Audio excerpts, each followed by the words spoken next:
سام بظاہر ایک خوبصورت اور دلکش مخلوق ہو سکتا ہے، لیکن اس کی خوبصورتی کے پیچھے ایک زہریلا ڈنک چھپا ہوتا ہے۔ سام کا زہر اتنا خطرناک ہوتا ہے کہ وہ ایک لمحے میں انسان کی جان لے سکتا ہے۔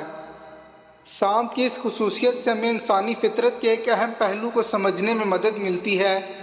انسانی فطرت بھی بعض اوقات ایسی ہی ہو سکتی ہے۔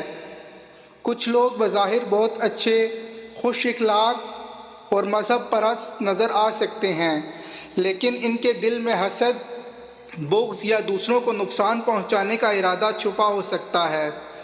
جیسے سام کے زہر کا پتہ تب چلتا ہے جب وہ ڈنک مارتا ہے، اسی طرح بعض اوقات انسان کے اندر کی منفی خصوصیات بھی ہمیں تب ظاہر ہوتی ہیں جب انسان کو موقع ملتا ہے۔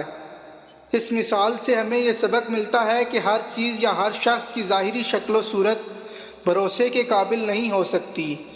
انسانی فطرت میں بھی اچھائی اور برائی دونوں ہوتی ہیں، اور یہ ضروری ہے کہ ہم دوسروں کے اصل کردار اور نیت کو سمجھنے کی کوشش کریں، بجائے اس کے کہ ہم صرف ظاہری رویے یا الفاظ پر بھروسہ کریں۔ یہ ہمیں یاد دلاتا ہے کہ ہمیں خود بھی اپنے دل اور نیت کو صاف رکھنا چاہیے، تاکہ ہم دوسروں کے لیے نفع بخش ہوں، نہ کہ نقصان دہ ثابت ہوں۔